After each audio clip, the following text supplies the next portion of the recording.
Hello， 大家好，我是潇洒的人类。时间过得好快啊！大聪明、板鸭、刚子已经来我家有8个月了。这个月呢，他们的变化不是很大，因为上一个月啊，我比较忙，而且没有太多的时间呢和他们去互动。只是每天我回来之后呢，尽可能的和他们多玩一会儿。然后平时都是我儿子在陪他们玩，他们现在也渐渐的开始能接受我儿子。本来呢，在家里面除了我是没有人能靠近他们3个了。尤其是大聪明，根本不会让任何人去摸它。这点有可能是因为我带他们出去玩的少吧。因为上一个月我们这儿的气温实在太高了，我空调24小时就没有关过。因为他们行动不便，所以在每次活动的时候，就大部分时间都在扇动翅膀。所以呢，我将他们的笼子呀放在我家阳台这个位置。我们家阳台这个位置是冲南的，阳光呢会从早上一直照到下午，所以呢阳台的温度相对偏高。即便我24小时开着空调，阳台的温度呢也比客厅要高，基本上在28度上下。然后大聪明和板鸭呢又在同一个笼子里，所以每天给他们收拾笼子的次数呀在3、4次。我如果不在家呢，就是早上出门的时候收拾一次，晚上回来收拾一次，中午会让我儿子去收拾，而且每天至少消毒1次，因为他们的笼子旁边还有花，然后呢湿度也挺高，在60%以上，很容易滋生一些细菌，所以必须每天消毒。至于刚子这边呢，还能强一点。刚子现在住进了这个狗笼子，我发现他住进狗笼子之后呢，好像变得更独立了。本来他不太习惯或者不主动去吃我给他放的一些东西，但是他现在会变得很主动的去吃，甚至主动会问我要。看来这点是我的疏忽，应该早一些让他独立。大家可以看到，我现在白天如果我在家的话，我就会把笼子门打开，然后将刚子的笼子呢靠近大聪明和板鸭的笼子，然后再把站架顶在这边，这个就是他们的活动区域。有的时候偶尔呢，刚子会从笼子里边爬出来，但是他不会翻出来，只是爬在顶端趴一会儿，然后自己就又下去了。大聪明和板鸭呢，他俩会来回跑，因为我给笼子里边和站架上面放的吃的是不一样的。笼子里边我基本上会放滋养丸，站架上我基本上放的就是带壳的饲料，因为比较好收拾一些。对了，还有在上一个月我有一个问题呢，在这个月也解决了，就是刚子的粪便味道大的问题。我那位兽医朋友呢告诉我说，可能是因为我喂刚子的时候呢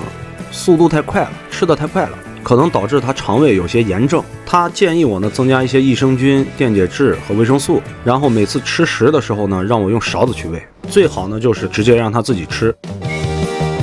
对了，还有一点呢，我朋友特别提醒了我，所以我也想在这里给大家分享一下，就是他告诉我说，鹦鹉的粪便最好时刻保持一个干燥的状态，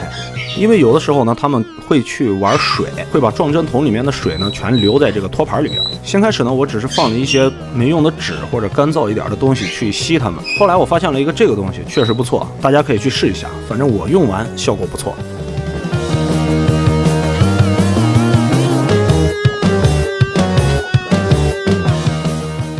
我还记得在刚子小的时候，有一次我不在家，儿子帮忙喂鹦鹉的时候呢，不小心把那个注射器前面的软管一下让刚子吞了进去。当时我很紧张，我就赶紧给我姐打电话去了。我姐说你不要着急，问题不大，我现在往过走。因为我姐奶过很多大型鹦鹉，她非常有经验。当时因为太着急，也没有留下来视频供大家参考，所以我现在只能口述给大家听。因为在吃奶阶段的鹦鹉呢，嗉囊是用手可以摸得到里边的食物的，也就是先用手把那个管子慢慢往喉咙的方向去推，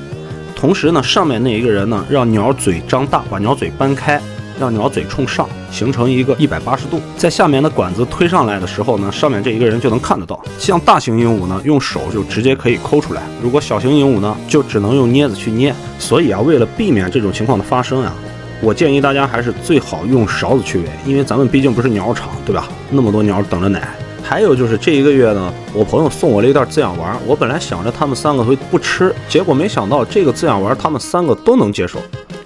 因为我一直给他们喂的是这个，所以突然间换成这个品牌呢，我还真担心他们不吃，还真没想到他们还真给面子。我本来都已经想好了，如果他们3个不吃这个的话，我只能一样打成粉末，给里面添加东西，再给他们喂。大聪明其实还是更喜欢吃带壳的饲料，板鸭呢还是什么都不挑，啥都吃。刚子呢更爱吃水果，上一个月我们家吃了西瓜，西瓜皮呢就全让他给吃了，简直是一点都不浪费。其实现在我们一家人呢，已经形成了很好的一种相处模式，就是在我们家人在睡觉的时候，他们3个绝对不会大叫，哪怕日上3竿。就是在上个月里面，有一天我回来特别晚，我记得是凌晨4点进的家门，一进家门也是照例给他们换食、打扫卫生，做好这些工作之后呢，我就想的是顺便给他们一喂，然后让我多睡一会儿。结果没想到我睡到中午12点，他们竟然在12点之前没有叫。我还特意问了一下我儿子，我说他们叫了吗？我儿子说没有，一声也没有叫。然后当我拉开窗帘的那一刻，他们就开始大声的喊叫，然后还叫爸爸。我当时也没有直接去开笼门把他们放出来玩，我只是回头去一下洗手间，结果他们就一直在叫，叫个不停。后来呢，我又做了一次试验，就是先将窗帘拉一半，让他们看不到我，然后他们3个呢一样很安静，但是当他们3个看到我以后，就必须让我放他们3个出来玩，尤其是板鸭和大聪明。假如他们早上看到我，哪怕我只是去个洗手间，他们一样会大叫。也就是说，他们现在好像已经能明白了，我睡觉的时候不能吵到我。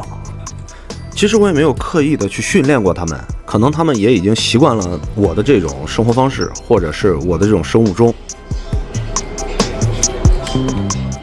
经过了这8个月的时间，我自己也不清楚是我习惯了他们，还是他们习惯了我。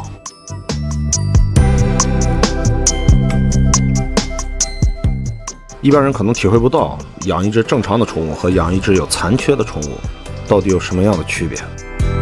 其实除了比较累之外，他们给我带来的就是更深刻的情感回馈和更强大的内心成长。爸爸，